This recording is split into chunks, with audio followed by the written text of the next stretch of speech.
কথাগুলো বলেই হাসিল জাদুয়ার থুতনি আরো শক্তভাবে চেপে ধরে ঝাঁকিয়ে ফের চিৎকার করে বলে। কিরে, বলেছিলাম না? হাসিলের চিৎকারে জাদুয়া ভীতগ্রস্ত হয়ে কান্নারত অবস্থায় নিচের মাথা নাড়িয়ে সম্মতি জানায়, কিন্তু হাসিলের দৃষ্টিতে ক্রমে ক্রমে পুঞ্জীভূত হয় এক অসম্ভব ক্রোধ। আর সহ্য করতে না পেরে সে জাদুয়াকে আরো একবার ঝাঁকিয়ে সজোরে মেঝেতে ফেলে। ফলশ্রুতিতে ব্যথায় কুকড়ে গিয়ে জাদুয়া আহ চিৎকার করে ওঠে, কিন্তু এতেও হাসিলের কোনো ভাবান্তর পরিলক্ষিত হলো না। সে চিৎকার করে ফের বলে, কিসের এত গোপনীয়তা তোর? গোপনীয়তা নাকি অন্য পুরুষের ছোঁয়া খুব বেশি উপভোগ করে ফেলেছিস? হাসিলের গর্জন যেন পুরো ঘরের দেয়ালে প্রতিধ্বনিত হয়, আর জাদুয়া নীরবে সব সহ্য করে, যেন তার কোনো কথা নেই, শুধু তার ভেতরে এক নিস্তব্ধ কষ্টের স্রোত বইছে। হাসিল জাদুয়ার এহেন নীরবতায় তাকে মেঝে থেকে তুলে সজোরে কয়েকটি চক্রাঘাত করে তার কোমল আদরে। ফলশ্রুতিতে ঠোঁটের কোণ বেয়ে গড়িয়ে পড়ে লোহিত রক্ত। হাসিল ফের আঘাত করে জাদুয়াকে। প্রচন্ড ব্যথায় বের হওয়া রক্তের ছিটে যেন একটা দুঃসহ যন্ত্রণার উপাখ্যান। হাসিল ফের জাদুয়াকে বলে ওঠে, কেন অন্য পুরুষের ছোঁয়া তুই নিজ শরীরে মাখলি বল? কেন? খুব এনজয় করছিলি পরপুরুষের ছোঁয়া, তাই না? কিভাবে ছুলো তোকে? কাছে টেনে নিয়েছিল, কত কাছে। নিজের বুকের সাথে লেপ্টে ধরেছিল তোকে। গভীর উন্মাদনায় তোর ঘাড়ে মুখ গুজেছিল, তাই না? তুইও জড়িয়ে ধরেছিলি তাকে। হাসিলের এহেন লাগামহীন বার্তায় জাদুয়া নিজের কান চেপে কান্না করে বলে ওঠে, ছি, আপনার আল্লাহ দোহাই লাগে, এ ধরনের কথা বলা বন্ধ করুন প্লিজ। এরকম কিচ্ছু হয়নি। বলেই প্রচন্ড বেগে কান্না করে ওঠে জাদুয়া। হাসিল জাদুয়ার বলা বাক্যে কোনো মনোনিবেশ দিল না। ভাব এমন যে তার এই মুহূর্তে কারো কোনো কথাই কর্ণে পৌঁছচ্ছে না। হাসিলের ক্রোধান্বিত দৃষ্টিতে স্পষ্ট পরিলক্ষিত হচ্ছে কোনো পুরুষ তাকে ছুঁয়েছে জানার থেকেও বেশি জাদুয়ার শরীরে ফুটে ওঠা অন্য পুরুষের দেয়া দাগ, যা হাসিলকে বারংবার রুদ্ররূপ ধারণ করতে বাধ্য করছে। হাসিল ক্রোধান্বিত হয়ে ফের বলে, তোরা সব নারীরা এক। তোকে আমি সবার থেকে আলাদা ভেবেছিলাম, কিন্তু তুইও আমার সাথে বিশ্বাসঘাতকতা করলি। তোকে আমি ক্ষমা করব না। হাসিলের বলা ক্রোধপূর্ণ বাক্যে জাদুয়া হেসকে তুলে কান্না করে বলতে চায়। বিশ্বাস করুন, আমি জাদুয়ার কথা সম্পূর্ণ হওয়ার পূর্বেই হাসিল ক্রোধে একে একে ঘরের সবকিছু ভাঙতে শুরু করে। আসবাবপত্র ভেঙে প্রতিটি আস্তরণে নিচের দুঃখ আর হতাশার ছাপ ফেলে, যেন প্রতিটি টুকরো হয়ে যাওয়া আসবাব তার নিচের হৃদয়ের ক্ষত, প্রতিটি ভাঙা কাচের টুকরো তার অন্তরের রক্তক্ষরণ। প্রতিটি জিনিস ভাঙার ক্ষণে অসতর্কতা বশত নিজ হাতে কাচের টুকরায় খানিক কেটে যায়। ফলস্বরূপ ক্ষতস্থান হতে গড়িয়ে পড়ে রক্তকণা। আর জাদুয়া হাসিলের এহেন পাগলাটে উন্মাদনার প্রচন্ড ক্ষোভ আর হাতে গড়িয়ে যাওয়া রক্ত দেখে তার সম্মুখে গিয়ে ধরার চেষ্টা করে বলে, প্লিজ, আপনি শান্ত হন। আপনার হাতটা আমাকে দেখতে দিন। অনেক রক্ত পড়ছে ওখান থেকে। জাদুয়াকে হাসিল নিচের দিকে ছুটে আসতে দেখে ক্রোধে হিতাহিত জ্ঞান শূন্য হয়ে চিৎকার করে বলে, তুই আমাকে ছুবি না। তোর শরীরে অন্য কারো ছোঁয়া। তুই তুই আর আমার জন্য পবিত্র নস। Stay away from me. ক্রোধে এমন এক ভয়ঙ্কর অনুভূতি যা মানুষের মস্তিষ্ককে সঠিকভাবে কাজ করতে বাধা দেয়। এর প্রভাবে মানুষ নিজের অজান্তেই কখনো জবান দিয়ে, কখনো হাত দিয়ে তার প্রিয়জনদের আঘাত করে বসে। হাসিলের কণ্ঠে এক গভীর তীক্ষ্ণতা, তার প্রতিটি উচ্চারিত শব্দে জাদুয়ার কোমল হৃদয় ছিন্ন বিচ্ছিন্ন হয়ে যায়। জাদুয়ার চোখ ভিজে ওঠে, কণ্ঠে বিষাদ আর কান্না মিশানো এক মিনতি। সে ফের বলে ওঠে, আমি অপবিত্র নই। প্লিজ আপনি শান্ত হন দয়া করে। জাদুয়ার এহেন করুণ মিনতি যেন হাসিলের আগুনে পোড়া হৃদয়ে একটু শান্তির ঝলক এনে দিতে সক্ষম হলো না, বরং তার মনের গভীরতা আরো দহনে মিশে যায়। খানিকক্ষণ নিশ্চুপ থেকে হাসিল জাদুয়ার পানি চেয়ে হাত ধরে প্রচন্ড বল প্রয়োগে তাকে টেনে নিয়ে যায় ওয়াশরুমের দিকে। তার মস্তিষ্কে এখন শুধু একটা পরিকল্পনা, এই দাগটাকে মুছতেই হবে। এহেন ভাবনার মাঝেই হাসিল জাদুয়াকে শাওয়ারের নিচে দাঁড় করিয়ে শরীরে বডি ওয়াশ ঘষে এমন ভাবে যেন এই দাগের অস্তিত্বে তার নিচের আত্মা লজ্জায় চলছে। তার হাত পাগলের মতো জাদুয়ার ত্বকের উপর আছড়ে পড়ে, যেন এই দাগ মুছে ফেলতে গিয়ে তার হাতের সমস্ত শক্তি নিঃশেষ করে ফেলতে চায়। হাসিলের এহেন কর্মে জাদুয়ার সর্বাঙ্গে অমানসিকভাবে ব্যথার সৃষ্টি হয়, কিন্তু তবুও সে নিশ্চুপ রয়।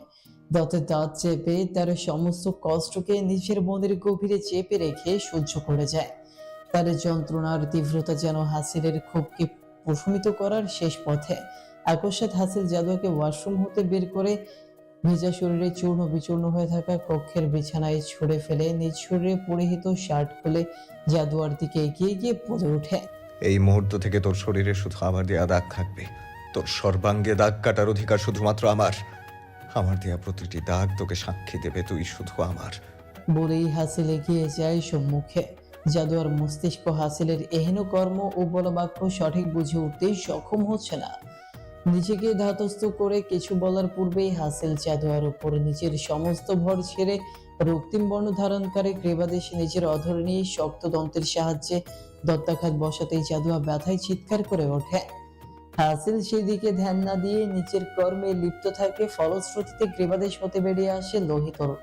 হাসিল নিজ গ্রীবা উঠে জাদুয়ার এতক্ষণ যাবৎ অন্যের করা রক্তিম হওয়া বর্ণে নিজ দন্তের ছাপ স্পষ্ট দেখে সেখান হতে মুখ সরিয়ে জাদুয়ার অধরে নিজের অধর ছোঁয়াতেই দৃষ্টিতে পরিলক্ষিত হয় প্রচন্ড ভয়, থরথর করে দম বন্ধ করা কম্পিত মুখ।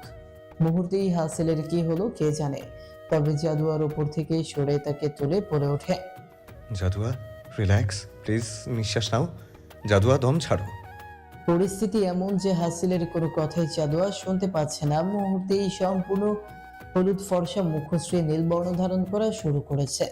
হাসিল ভয় পেল প্রচন্ড রকমের। জাদুয়ার এহেন হারাতে নিজের রূহ পেরিয়ে যাওয়ার উপক্রম। নিজ শরীরের প্রচন্ড শক্তি দিয়ে জাদুয়াকে ঝাঁকাতেই বড় করে নিঃশ্বাস নিয়ে শান্ত হয়ে পড়ে জাদুয়া। এতক্ষণ যাবৎ হাসিলের রুহুটা তার কণ্ঠদেশে আটকে ছিল বোধ হয়। জাদুয়াকে ফেরে নিঃশ্বাস নিতে দেখে তার রুহুটা চলাচল শুরু করে। হাসিল স্তব্ধ হয়ে কিছুক্ষণ জাদুয়ার পানে তাকিয়ে থেকে নিজ অশান্ত বক্ষের সাথে চেপে ধরে নিজেও ঘন ঘন নিঃশ্বাস নিয়ে ওঠে। জাদুয়া প্রচন্ড দুর্বলতায় হাসিলের বক্ষের সাথে লেপ্টে ঘুমিয়ে পড়ে। হাসিল জাদুয়াকে নিজ বক্ষ হতে বিছানায় শুইয়ে দিয়ে মধ্যরাতের শেষ প্রহরে বেরিয়ে যায় সুলতানা ভিলা হতে। প্রভাত হয়েছে সেই কখন। সূর্যের প্রথম আলো ঝরে পড়েছে ধীরে ধীরে, কিন্তু আজ কেন যেন সেই আলোতে নেই উচ্ছ্বাসের কোনো রেশ। ম্লান আলোয় ভরে উঠেছে চারপাশ, যেন সেই আলো এই শব্দে চাপা কষ্টের জানান দিচ্ছে বারংবার। জাদু আড়মোড়া ভেঙে ব্যথা তুলে সরে নিয়ে নিচে নেত্র মেলে ধরতেই মনে পড়ে যায় রাতের ঘটনাগুলো। মুহূর্তেই নিচের চারপাশে চোখ ঘুরিয়ে খুঁজতে থাকে হাসিলকে। তাকে না দেখে কেমন অস্থির হয়ে ওঠে মনটা। ততক্ষণ অর্থাৎ জাদুয়া কিছু ভেবে বলে ওঠে, উনি কি অফিসে চলে গেছেন? আমায় কিছু না বলে উনি কি এখনও রেগে আছে আমার উপর? নিজ মনে প্রশ্নগুলো আউড়িয়ে জাদুয়া নিজেকে ওড়নায় মুড়িয়ে দৌড়ে চলে আসে হলরুমের উদ্দেশ্যে। জাদুয়াকে এইভাবে দৌড়ে আসতে দেখে সকলেই চিন্তিত হয়ে জাদুয়ার সম্মুখে গিয়ে দাঁড়ায়। তখনই সুলতানা খান চিন্তিত মুখে জাদুয়াকে বলে ওঠে, কি হয়েছে জাদুয়া, তুই এভাবে ছুটে আসছিস কেন? সুলতানা খানের প্রশ্নের প্রত্যুত্তর না করে জাদুয়া উল্টো প্রশ্ন করে। নানুমণি, উনি কখন গেছে? জাদুয়ার কথা সুলতানা খান বুঝতে পেরে বললেন, কে? হাসিল?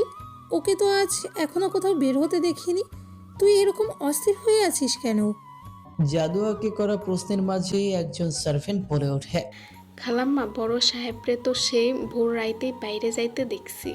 সুলতানা খান হাসিলের ভোর রাতে বের হয়ে যাওয়ার কথা শুনেও জাদুয়ার দিকে ঘুরে তাকে প্রশ্ন করে। জাদুয়া, কি হয়েছে সব খুলে বল। সুলতানা খানের কথায় জাদুয়া কান্না করে তার দিকে চাইতেই সুলতানা খান জাদুয়ার মাথা থেকে ওড়নাটা সরাতেই দৃষ্টিতে পরিলক্ষিত হয় জাদুয়ার বিবর্ণ মুখশ্রী। তিনি আটকে উঠে প্রশ্ন করে, হাসিল তোর গায়ে হাত তুলেছে? সুলতানা খানের প্রশ্নে জাদুয়া সকল ঘটনা খুলে বলে। জাদুয়ার মুখের কথা শুনে সুলতানা খান জাদুয়াকে জড়িয়ে ধরে বলে ওঠে, আমি তোকে বলেছিলাম সব কিছু ওকে জানাতে, এখন না জানানোর ফল পেয়েছিস। এইবার তোর দোষ জাদুয়া। আমি জানতাম হাসিল কোনোভাবেই এই ব্যাপারে জানতে পারলে এরকম কিছু একটাই ঘটবে। তাদের কথার মাঝে মারিয়াম বেগম জাদুয়াকে নিচের দিকে ঘুরিয়ে নিয়ে দাঁতের দাঁত চেপে প্রশ্ন করেন। তুমি কি ইয়াসিনের কথা বলে দিয়েছো? মারিয়াম বেগমের প্রশ্নের প্রত্যুত্তরে জাদুয়া বলে ওঠে, না, বলিনি। জাদুয়ার কথায় মারিয়াম বেগম স্বস্তির নিঃশ্বাস ত্যাগ করে দ্রুত চলে যায় ইয়াসিনকে এখান থেকে পাঠিয়ে দেওয়ার উদ্দেশ্যে। জাদুয়া নিজ অশান্ত মন নিয়ে সুলতানা খানকে বলে, নানুমণি, উনি আমার উপর রাগ করে চলে গেছে। আমি জানি, তুমি একটু ওনাকে ফোন দিয়ে দাও না, আমি কথা বলবো ওনার সাথে। আমি মাফ চেয়ে নেব গতকালের বিষয়ে তাকে না জানানোর জন্য। প্লিজ তুমি একটু ফোন দিয়ে দাও। জাদুয়ার অনুরোধে সুলতানা খান হাসিলের ফোনে কল করলেও ফোনটি বারবার বন্ধ দেখায়। অন্যদিকে শহীদ হোসেন ও মারিয়াম বেগম ইয়াসিনকে নিয়ে বেরিয়ে যায় এয়ারপোর্টের উদ্দেশ্যে। আজ দিনটা জাদুয়ার কাটছে অস্থিরতায়, কোনো কিছুতেই কোনো শান্তি খুঁজে পাচ্ছে না সে। মনটা কেমন ব্যাকুল হয়ে আছে হাসিলের সাথে কথা বলার জন্য। যে অবধি তার সাথে কথা বলতে পারবে না সেই অবধি তার অস্থির মনটাও শান্ত হবে না। অন্যদিকে একটি অন্ধকারাচ্ছন্ন কক্ষ জুড়ে প্রতিধ্বনিত হচ্ছে কিছু শব্দ। আমাকে এয়ারপোর্ট থেকে তোমরা কেন তুলে এনেছো? কী চাও তোমরা? বলো আমাকে। টাকা চাও? কত টাকা বলো? আমার বাবা সব টাকা দিয়ে দিবে তোমাদের, তোমরা শুধু আমায় ছেড়ে দাও। অন্ধকারাচ্ছন্নতায় ঘেরা কক্ষে হঠাৎ কৃত্রিম আলো পরিস্ফুটিত হয়। সেই আলোতে দৃশ্যমান হয় হাত পা বাঁধা অবস্থায় ছটফট করা ইয়াসিনকে। তখনই কেউ তার সম্মুখে এসে চোখের বন্ধন খুলে দেয়। অনেকক্ষণ যাবৎ চোখ বাঁধা থাকায় প্রথমে ঘোর অমানিসা পরিলক্ষিত হয় নিজ নেত্রে। কিছুক্ষণ পলক ঝাপটাতেই দৃশ্যমান হতে থাকে সবকিছু। ফের আরেকবার পলক ঝাপটাতেই নিজ নেত্রে প্রস্ফুটিত হয় হাসিলের অগ্নিশিখার ন্যায় জ্বলে ওঠা আলো। বুকটা ধুক করে ওঠে ইয়াসিনের। বড় বড় শুকনো ঢুক গেলে বলে ওঠে। ভাই, আপনি আমাকে এভাবে বেঁধে রেখেছেন কেন? ইয়াসিনের প্রশ্নে হাসিল মুখ হতে চৌচু শব্দের উৎপত্তি করে সাব্বিরের দিকে ঘুরে বলে ওঠে। আরে নাদান বাচ্চা কিছুই জানে না, তোরা একটু জানিয়ে নিয়ে আসবি না? আচ্ছা, কোনো সমস্যা নেই, এখন আমি জানিয়ে দিচ্ছি কেন এভাবে বেঁধে রেখেছি। বলেই হাসিল নিজ হাতে থাকা ধারালো ছুরি দ্বারা ইয়াসিনের ঠোঁটের রেখা বরাবর স্লাইড করতেই ইয়াসিন ভয়ে বলে ওঠে। ভাই, আমাকে মাফ করে দিন, আমি অনেক বড় ভুল করে ফেলছি, প্লিজ আমাকে ছেড়ে দিন। আমি আর কোনোদিন জাদুয়ার সামনে কোনো বাংলাদেশে পাও রাখবো না। ভাই প্লিজ, আত্মীয়তার খাতিরে আমায় মাফ করে দিন। ইয়াসিনের অনুরোধে হাসিল করছে উঠে বলে। ছেড়ে দেব তাও তোকে? আরে তোর জোর করা স্পর্শ আমার বউয়ের শরীরে ছিল বলে তাকে আমি ছাড়িনি। তুই কোন খ্যাতের মোলা যে তোকে ছেড়ে দেব? বলেই হাসিল ইয়াসিনের চুলগুলো মুষ্টিবদ্ধ করে ফের গর্জে বলে ওঠে। আমার বউয়ের হাত ছোঁয়ার জন্য তোর হাত ভেঙে প্রথমে আমি তোকে ওয়ার্নিং দিয়েছি, কিন্তু তুই কি করলি? হাত ভালো হতে না হতেই আমার শহরে না থাকার ফায়দা উঠিয়ে আমারই বউয়ের সাথে জোর জবরদস্তি করার চেষ্টা করেছিস। এই, তোর রুহুতে কি ভয় করে নাই? আমি যে কতটা হিংস্র সে ব্যাপারে তুই জানিস না, কুকুরের বাচ্চা? আরে তোরে তো আমি সেই দিনই মেরে ফেলতাম যেদিন আমার বউয়ের শরীরে হাত দেওয়ার দুঃসাহসিকতা তুই দেখিয়েছিলি, কিন্তু আমি তোকে সেদিন কিছু করিনি। শুধুমাত্র ওই মুহূর্তে কিছু করতে গেলে আমার সম্পূর্ণ প্ল্যান ভেস্তে যেত তাই। আর আমার বউটাও আমার দয়ার সাগর, নিজের ছাড়া সবার চিন্তা করে, যার দরুন তাকে তোর কথা বলতে বলার সুযোগ দিলেও সেটা কাজে লাগায়নি। হাসিলের গর্জে ওঠা বাণীতে ইয়াসিন ভয় পেয়ে অবাক হয়ে যায়। নিজ অবাকতার রেশ কাটিয়ে ভয় ভয় বলে ওঠে। আপনি যখন জানতেনই প্রথম থেকে, তবে আমাকে সকলের সামনে কিছু না বলে গোপনে কেন পিটিয়েছেন? আর কিসের প্ল্যানে? ইয়াসিনের কথায় হাসিল মুখে কুটিলতার হাসি ফুটিয়ে বলে ওঠে। আচ্ছা, তোকে মৃত্যু পথযাত্রীর শেষ ইচ্ছে হিসেবে সবকিছু বলে দিই। আমার আবার দয়ার শরীর তো, তাই তোর কি মনে হয় তোদের এখানে আসার কারণ কি? ব্যবসায় কিছু সমস্যা হওয়ার কারণে এসেছে। কারেক্ট, সেই সমস্যাটার উৎপত্তি আমিই করেছি তোর বাপরে এখানে আনার জন্য। হাসিলের বলা কথা ইয়াসিন অবাক হয়ে ভয়ে গুটিয়ে গিয়ে বলে। ইয়াসিনের ভয় মিশ্রিত প্রশ্নে হাসিল মুখে তির্যক হাসির রেখা টেনে ক্ষিপ্ত কণ্ঠে বলে ওঠে। তোর বাপ একটা খুনি, সেটা নিশ্চয়ই জানিস। আফটার অল তার অন্ধকার জগতের উত্তরাধিকার তুই। তোর বাপ যা মন চায় তাই থাকতো, আই ডোন্ট কেয়ার। কিন্তু এবার তোর বাপ অনেক বড় ভুল করে ফেলেছে। আমার শিকারকে নিজের শিকার করেছে, যার জন্য আমার বাংলাদেশে আসা তার কাছে পৌঁছানোর পূর্বেই তাকে মেরে ফেলেছে। কেন? কোন স্বার্থে? কি প্রয়োজনে তোর বাপ এই কাজটা করেছে সেটা বের করতেই তোর বাপকে এখানে নিয়ে আসা। অ্যান্ড আই এম শিওর আমার এতদিনের সকল প্রশ্নের উত্তর তোর বাপের কাছ থেকেই বের হবে। অ্যান্ড অলসো এটা স্বীকার করতেই হয়, তোর বাপ গভীর জলের মাছ। তাকে ধরাটা এত সহজ ছিল না, বাট সে বোধহয় ভুলে গেছে এবার সে কার সঙ্গে পাঙ্গা নিয়েছে। হাসিলের বলা প্রতিটি বাক্য ইয়াসিন শ্রবণ করে সাফাই দেওয়ার স্বরূপ তড়িৎ বেগে বলে ওঠে। ভাই, এটা তো ভুল ইনফরমেশন। ও হতে পারে, আমার বাবা তো এখানে ছিলই না, তবে সে কি করে আপনার শিকারকে শিকার করবে? আর কেনই বা করবে? তার সাথে তো আপনার কোনো শত্রুতাও নেই। ইয়াসিনের প্রশ্নে সাব্বির নিজ অধরের কোণে বাঁকা হাসির রেখা ফুটিয়ে সম্মুখে গিয়ে বলে ওঠে, তোর কি আমাদের কাঁচা খেলোয়াড় মনে হয় যে আমরা ভুল করব? ব্রাদার, তোর বাবা বিদেশে বসে কলকাঠি নাড়িয়েছে। অ্যান্ড সবচেয়ে মোস্ট ইম্পর্ট্যান্ট ব্যাপার হলো তোর বাবা সব কিছু জেনেই ওই মহিলাকে মারিয়েছে। তোর বাবা খুব ভালো করেই জানতো হাসিল ওই মহিলার সাথে দেখা করতে যাবে, আর সেটা জেনেই সে মার্ডারটি খুবই পরিকল্পনার সহিত করেছে। তাহলে বলা চলে কিছু না কিছু শত্রুতা তো আছেই, সেটা হাসিলের দিক থেকে না থাকলেও তোর বাপের দিক থেকে 100% আছে। সাব্বিরের বলা বাক্যের পৃষ্ঠে ইয়াসিন অবুঝের ন্যায় অভিনয় করে বলে ওঠে। আমার বাবা এরকমটা কেন করবে? ইয়াসিনের প্রশ্নে হাসিল গর্জে উঠে বলে, সেটা জানার জন্যই তো তোর বাপকে এখানে আনা। অ্যান্ড ইউ নো হোয়াট, রহস্যের উন্মোচন যখন হবে তখন তোর বাপকেও তোর কাছে পাঠিয়ে দেব। So everything is clear now, right? Then let's begin our play. নিজ বাক্যের ইতি টেনে হাসিল নিজের হাতে থাকা ধারালো ছড়ি দ্বারা ইয়াসিনের বক্ষের সহিত চেপে ধরে গর্জে উঠে বলে, তোর সাথে আমার কোনো দুশ্মনী ছিল না, যা ছিল তোর বাপের সাথে। বাট তোর কলিজায় বড্ড সাহস রে, তাই তো আমার রুহতে আঘাত হানিস, আমার পবিত্র নিষ্কলঙ্ক ফুলে দাগ লাগাতে চেয়েছিলি। আরে খুন তো আমি তোকে সেই কবেই করতাম, শুধু এই কারণগুলোর জন্য বেঁচেছিলি। কি ভেবেছিলি এই তাসওয়ার আবরার হাসিলের বউয়ের পেছে মৌমাছির মতো ঘুরবি আর সে টেরও পাবে না? তুই কাল যেটা করেছিস সেটা করার সাহস পেতি না যদি আমার কর্তব্য ওটা সব বলতো। কিন্তু আমার জনদরদি বউয়ের নিশ্চপতার জন্য সবার সামনে তো কিছু করতেও পারিনি। ফলস্বরূপ এত দূর আগারও সাহস পেয়েছিস। তাহলে বল কি করে তোকে ক্ষমা করি? কথাগুলো বলেই ছুরিটি ইয়াসিনের বুকে এমন ভাবে চেপে ধরে যেন বক্ষ পিঞ্জরটি ছিন্ন বিচ্ছিন্ন করে দেওয়ার মনোভাব।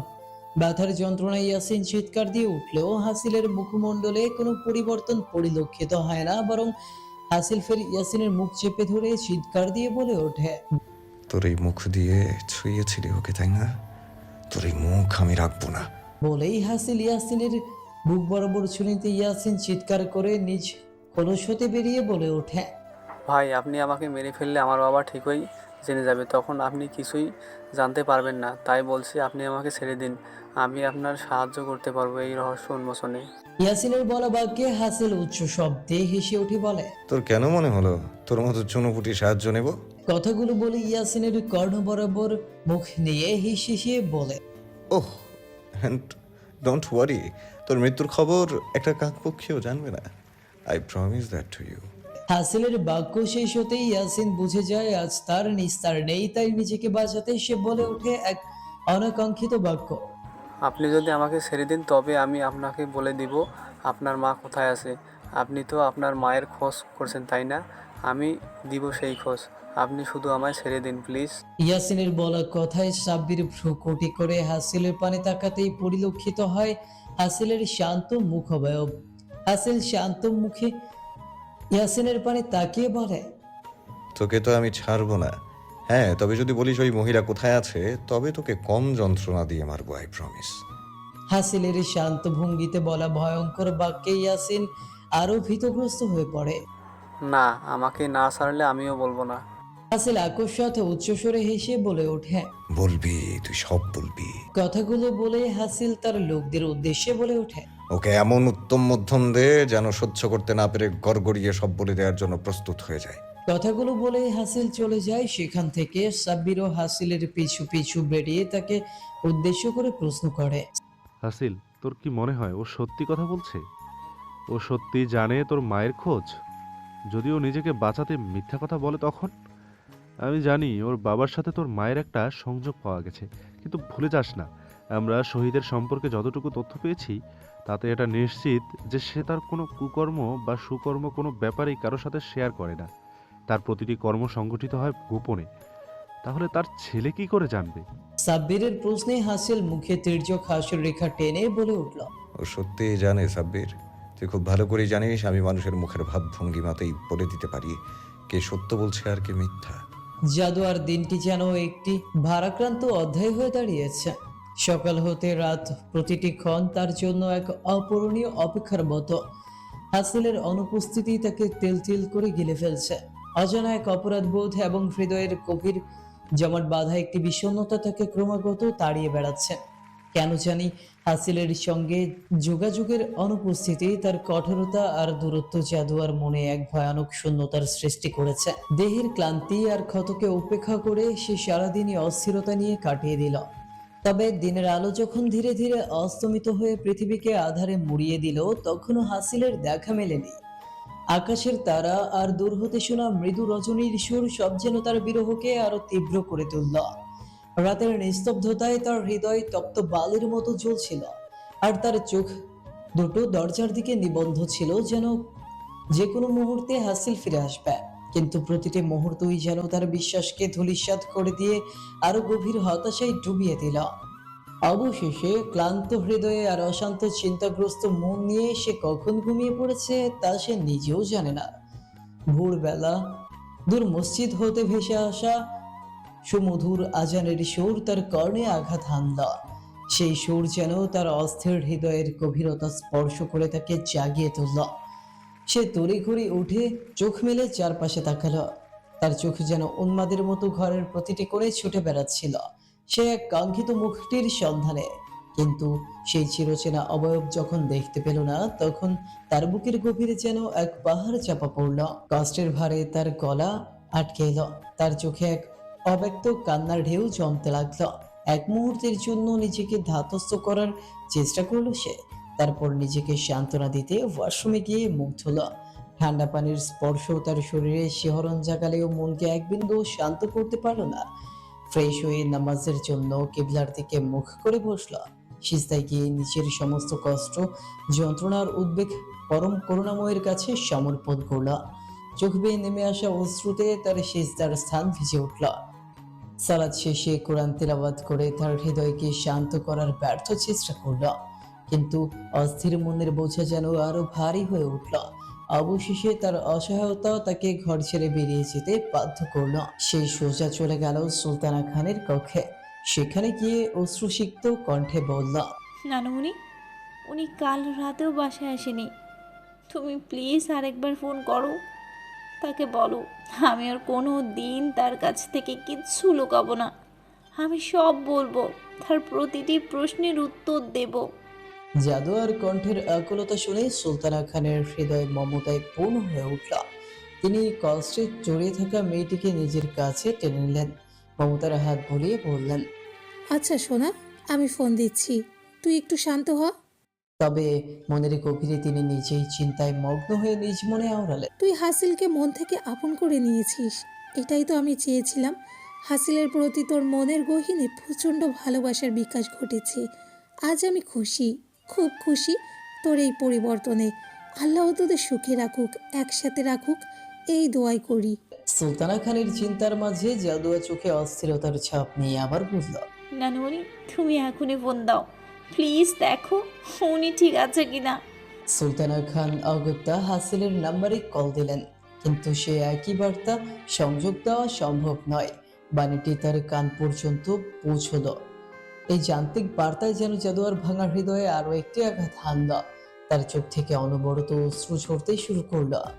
সুলতানা খান তাকে সান্ত্বনা দেওয়ার জন্য বললেন, সোনা, তুই একটু ধৈর্য ধর, আমি এখনই সাব্বিরের কাছে ফোন দিয়ে খোঁজ নিচ্ছি। জাদুয়া কিছুটা স্থির হয়ে দাঁড়িয়ে থাকলো।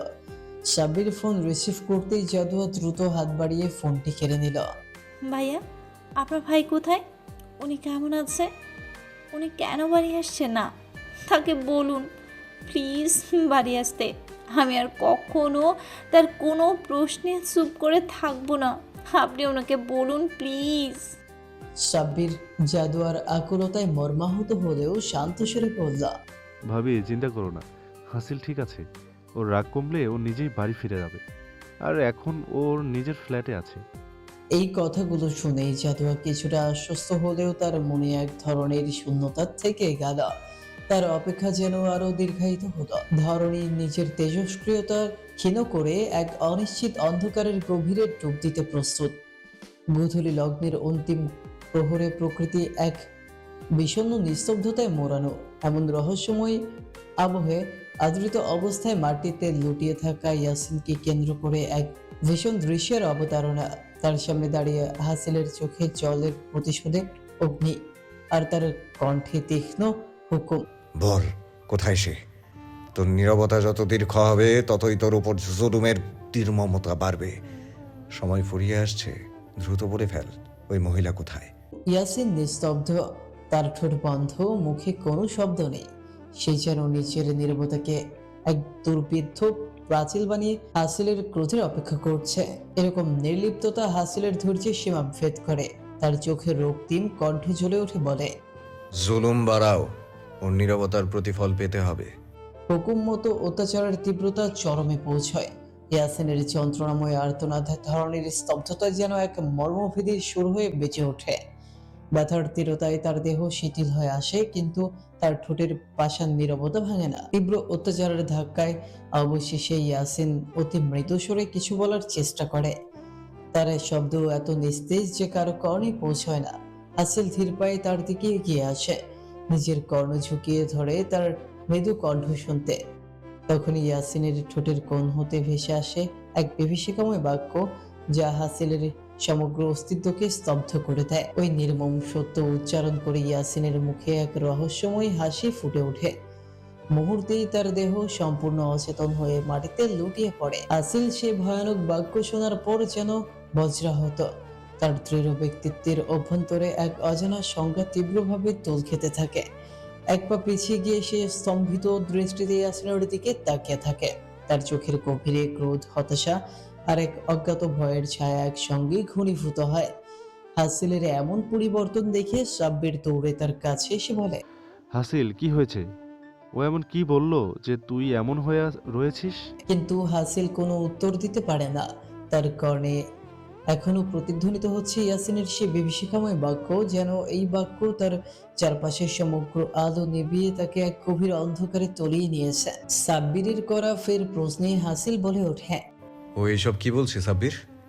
আমি বিশ্বাস করি না ওর কথা, আমি বিশ্বাস করি না। বলেই হাসিল ক্ষিপ্ত পায়ে ইয়াসিনের নিকট এগিয়ে গিয়ে তার জ্ঞানশূন্য হয়ে থাকা শরীর মাটি থেকে তুলে অনবরত আঘাত করতে করতে বলে, তুই মিথ্যে বলছিস, আমি বিশ্বাস করি না তোর কথা। তুই মিথ্যে কেন বলছিস? সত্যি কথা বল, কুত্তার বাচ্চা। বল, ওই মহিলা কই আছে? বল বলছি, বল। আমি বিশ্বাস করি না যে সে 12 বছর আগেই মারা গেছে। আমি বিশ্বাস করি না তোর কথা। যাকে আমি এত বছর ধরে ঘৃণা করে আসছি, তুই বলতে চাস সে ঠিক তত বছর আগেই মারা গেছে? কিরে জানোয়ারের বাচ্চা, তুই চুপ করে আছিস কেন? বল। হাসিলের গর্জে বলে ওঠা বাক্যে সাব্বির হতভম্ব হয়ে রয়। সে যে নিজেই বিশ্বাস করতে পারছে না এইমাত্র হাসিলের মুখ হতে শোনা বাক্য। তবুও নিজেকে ধাতস্থ করে হাসিলের নিকট এগিয়ে তাকে থামানোর চেষ্টা করে বলে, হাসিল, আর আঘাত করলেও মারা যাবে। ও যা বলেছে তা সত্যি নাকি মিথ্যা তা তো অন্তত যাচাই করতে হবে। নিজেকে একটু সামলা। সাব্বিরের বলা বাক্যে হাসিল তার পানে ক্ষিপ্ত দৃষ্টিতে তাকিয়ে কোনো কথা না বলে বেরিয়ে যায় সেখান হতে। সাব্বিরও হাসিলের পিছু পিছু পদযুগল বাড়াতেই হাসিল ক্ষিপ্ত হয়ে বলে ওঠে, খবরদার সাব্বির, আজ তুই আমার সাথে এক কদমও বাড়াবি না। আমি একটু একা থাকতে চাই। For the God's sake please leave me alone. হাসিলের বলা বাক্যে সাব্বির নিজ পদযুগল থামিয়ে তাকিয়ে থাকে তার যাওয়ার পানে। রাতের আকাশে মেঘ জমে গেছে, যেন প্রকৃতি নিজেই হাসিলের মনের ভার বহন করছে।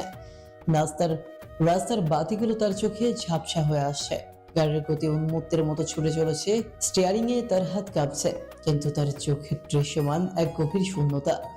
তার ভেতরে প্রতিটি রগ টান টান হয়ে আছে, ভেতরে এক অদ্ভুত রক্তক্ষরণ চলছে। আজকের সন্ধ্যা যেন তার জীবনের সমগ্র ভার তুলে এনে বুকের উপর রেখে দিয়েছে। 12 বছরের অভিমান, ঘৃণা আর ক্রোধ যা তাকে এতদিন এক অদৃশ্য আগুনে পুড়িয়েছে, সেগুলো আজ এক নিমিষে তার নিজের অস্তিত্বকেই ধ্বংস করে দিয়েছে। সব মিথ্যে। এত বছর ধরে যা বিশ্বাস করেছি, তা যা ভেবেছি, সব মিথ্যে। তার মনে প্রশ্ন উঠে আসে, কিন্তু কোনো উত্তর নেই। তার বুকের গভীরে জমে থাকা ক্রোধ আজ ভেঙে পড়ছে এক নিষ্ঠুর বাস্তবতার আঘাতে। গাড়ির গতি আরো বাড়ে, যেন এই উন্মত্ত দৌড় তাকে সমস্ত কষ্ট থেকে মুক্তি দেবে, কিন্তু কিছুই পাল্টায় না। এক সময় সে গাড়ি থামায় এক নির্জন প্রান্তরে। বাতাস এখানে ভারী, চারপাশে নিস্তব্ধতা। মাটির উপরে হাঁটু গেড়ে বসে হাসিল নিজের মাথা ধরে ফেলে। তার হৃদয়ের মধ্যে জমে থাকা কষ্টগুলো যেন আজ একসঙ্গে ফেটে পড়ছে। তার স্মৃতির গভীর থেকে উঠে আসে কিছু ছায়া, চোখের সামনে ভেসে ওঠে মুখ অভিযোগহীন। হাসিলের কণ্ঠে কোনো শব্দ নেই, শুধু তার নিঃশ্বাস ভারী হয়ে ওঠে। তার মনে একটাই প্রশ্ন তীব্র হয়ে বাজে, কেন? এতদিন কেন আমি বুঝলাম না। সে চিৎকার করতে চায় কিন্তু গলা বুঝে আসে। তার নিজের হাতের মুঠি এত শক্ত করে বন্ধ হয়ে যায় যে রক্ত জমে আসে। মাটির উপরে বসে মাথা নিচু করে সে চেয়ে থাকে যেন সেই মাটি তাকে উত্তর দিবে, কিন্তু উত্তর আসে না। আসে শুধু আরো গভীর একাকিত্ব, আরো বেশি কষ্ট। হাসিল জানে এই যন্ত্রণা চিরস্থায়ী, কোনো কিছুই তাকে মুক্তি দিবে না। শুধু এই অন্ধকার রাত আর নির্জন বাতাস তাকে সাক্ষী করে রেখে যাবে তার ভেতরের তাণ্ডবকে চাপা দেওয়ার জন্য। সময় অতিবাহিত হয়েছে অনেক রাত্রি। অন্ধকার আরো গভীর হয়ে আসে, যেন পৃথিবী এক অগাধ নৈশচেতনায় নিমজ্জিত। বাতাসে এক বিষণ্ণ শীতলতা যা হাসিলের অন্তরাত্মাকে আরো গভীরভাবে আঁকড়ে ধরে। তার চোখে পলক পড়ছে না, মনে একটাই দুর্বোধ্য যন্ত্রণা। নিজের সমস্ত ভেতরকার ভাঙন আর অভিশাপ একসঙ্গে উতলে ওঠে।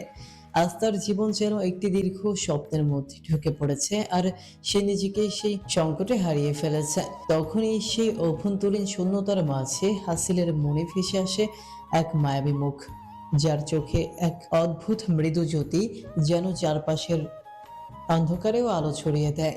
তার মুখে যেন এক নিরীহ হাসি। ওই মুখের স্মৃতি হাসিলের মনে এমন ভাবে ঢেউ তোলে যেন সমস্ত পৃথিবী থমকে যায়। হঠাৎই জাদুয়া নামটি তার ঠোঁট থেকে ফিসফিসিয়ে বেরিয়ে আসে, এক অস্বস্তিকর গভীরতা নিয়ে। তার অশান্ত মন যে এতক্ষণ নিজের ভেতরকার জ্বালায় যন্ত্রণায় বিধ্বস্ত ছিল, তা হঠাৎই এক অদ্ভুত শক্তি খুঁজে পায়। মনে হয় এই মুহূর্তে জাদুয়ার উপস্থিতি তাকে কিছুটা শান্তি দিতে পারে, তার অস্বস্তিকর অশান্ত দেয়াল ভাঙতে পারে। তৎক্ষণাৎ হাসিলের পা যেন নিজে থেকেই চলতে শুরু করে। তড়িৎ বেগে গাড়িতে উঠে বসে। তার মনের মধ্যে শঙ্খনাদ দোলার মতো এক অস্পষ্ট বাসনা, যেন সে এখনই এক অদৃশ্য ছন্দে চলে যাচ্ছে জাদুয়ার দিকে। তার সমস্ত কষ্ট, সমস্ত ক্ষোভ, সমস্ত বিতৃষ্ণা একদিকে সরে গিয়ে তার অস্তিত্বে কেবল একটি আবেদন জন্ম নেয়, জাদুয়ার কাছে পৌঁছতেই হবে। সে নিজের অশান্ত মনকে শান্ত করার জন্য তার কাছে ছুটে যায়, যেন সেই মায়াময় মুখের উপস্থিতি তাকে জীবনের সমস্ত বেদনাকে তুচ্ছ করে দিতে পারে। তার সমস্ত কষ্ট, সমস্ত ক্ষোভ, সমস্ত বিতৃষ্ণা একদিকে সরে গিয়ে তার অস্তিত্বে কেবল একটি আবেদন জন্ম নেয়, জাদুয়ার কাছে পৌঁছতে হবে। সে নিজের অশান্ত মনকে শান্ত করার জন্য তার কাছে ছুটে যায়, যেন সেই মায়াময় মুখের উপস্থিতি তার জীবনের সমস্ত বেদনাকে তুচ্ছ করে দিতে পারে। নিজ অন্তর্দহনে দগ্ধ হৃদয়ে হাসিল দ্রুত গতিতে চলে আসে সুলতানা ভিলায়। নিজস্ব গাড়ি হতে নেমে এলোমেলো পদচারণায় এগিয়ে যায় নিজ কক্ষের দিকে। অন্তরের বিক্ষুব্ধ ঢেউ, অস্থির চিন্তা যেন প্রতিটি পদক্ষেপে তাকে আরো ভারাক্রান্ত করে তুলছিল। এগোতে এগোতে সে ভাবে, এখন এই গভীর রাতে নিশ্চয়ই গভীর ঘুমে আচ্ছন্ন জাদুয়া। আচ্ছা, আমার অনুপস্থিতিতে সে কি একবারও আমাকে মনে করেছে, নাকি সেদিনের লাঞ্ছনায় জর্জরিত হয়ে আমার দূরত্বেই শান্তি খুঁজে পেয়েছে? এই দহনশীল জ্বালাময় ভাবনায় নিমগ্ন হাসিল পৌঁছে গেল নিজ কক্ষের সামনে। কিছুক্ষণ নীরব দাঁড়িয়ে রইল দরজার সামনে, যেন নিজেকে প্রবেশের জন্য প্রস্তুত করতে চাইছে। অবশেষে মৃদু পায়ে প্রবেশ করলো ভেতরে। বিছানার দিকে দৃষ্টি পড়তেই মুহূর্তেই বুঝলো সেখানে জাদুয়ার কোনো চিহ্ন নেই। হঠাৎই নিজ মনে প্রশ্ন করে উঠল, এত রাতে জাদুয়া কোথায়? চোখের দৃষ্টিতে অস্থিরতা স্পষ্ট। চারপাশে তাকিয়ে খুঁজতে খুঁজতে তার দৃষ্টি নিবদ্ধ হলো কক্ষের এক কোণে, জায়নামাজে স্থির হয়ে বসে থাকা এক ছায়া মূর্তিতে। তার ক্ষীণ দেহখানি, পাতলা শরীর মাঝে মাঝে কেঁপে উঠছে। হাসিল নীরবে তার দিকে এগিয়ে গেল। জাদুয়ার হাতের মুঠোয় আঁকড়ে ধরা একটি ছবি তার দৃষ্টিগোচর হলো। হাসিল নিঃশব্দে চুপচাপ তার নিকট পৌঁছল। সেখানে দাঁড়িয়ে সে স্পষ্ট দেখতে পেল পুরনো ছবিতে এক নারী এবং এক পুরুষের মুখাবয়ব চেহারা। নারীটি তার পরিচিত জাদুয়ার মা, অর্থাৎ তার ফুপি। তবে পুরুষটি নিশ্চয়ই তার বাবা। ছবিটির দিকে এক দৃষ্টিতে তাকিয়ে থাকতে থাকতে জাদুয়ার কণ্ঠেও ভেসে এলো তার কর্ণে। গভীর যন্ত্রণায় আচ্ছন্ন সেই কণ্ঠস্বর যেন হাসিলের বুকে পাথর চাপা কষ্টের ভার সৃষ্টি করল। জাদুয়া ক্রন্দনরত অবস্থায় বলে, মা বাবা, আমি একদম ভালো মেয়ে নই, তাই তো সবাই আমার উপর রাগ করে, আমার থেকে দূরে চলে যায়। ঠিক যেমন তোমরা আমার থেকে চলে গেছো। আমি সত্যিই খুব খারাপ, তাই না? জাদুয়ার এই মর্মান্তিক কষ্টকর কথাগুলো যেন হাসিলের হৃদয়ে শত বেদনা বিদ্যুতের নিক্ষেপ করল। তার অন্তর জুড়ে এক অসহ্য ব্যথার স্রোত বইতে শুরু করলো। তবে সে কোনো শব্দ করলো না, নিজ যন্ত্রণার ভার নিয়ে নীরবে ফিরে গেল নিজের বিছানায়। কিছুক্ষণ পর জাদুয়া নিজেকে সামলে জায়নামাজি গুছিয়ে পেছনে ফিরল। হঠাৎই তার চোখে পড়ল হাসিলের চেহারা। এলোমেলো ভঙ্গিমায় গভীর বিষণ্ণতা নিয়ে হাসিল বসে আছে। জাদুয়া থমকে দাঁড়ালো, চোখের উদ্বেগের ছায়া। তাদের মাঝখানে গড়ে উঠল এক অমুক নীরবতার প্রাচীর, অপরিহার্য অবস্থা। এক প্রান্তে ছিল জাদুয়ার ব্যথাতুর হৃদয়, আর অন্য প্রান্তে হাসিলের অপরাধ বোধে হেন মন। জাদুয়া নিজের স্থবিরতা কাটিয়ে তীব্র আকুলতায় ছুটে গিয়ে হাসিলের বক্ষ মন্দিরে আশ্রে পড়ল। এই মুহূর্তে তার অন্তরে সমস্ত বেদনা, অব্যক্ত কান্না এবং দগ্ধ হৃদয়ের আকুতি মিলেমিশে এক ভয়ঙ্কর প্রবাহের রূপ নিল।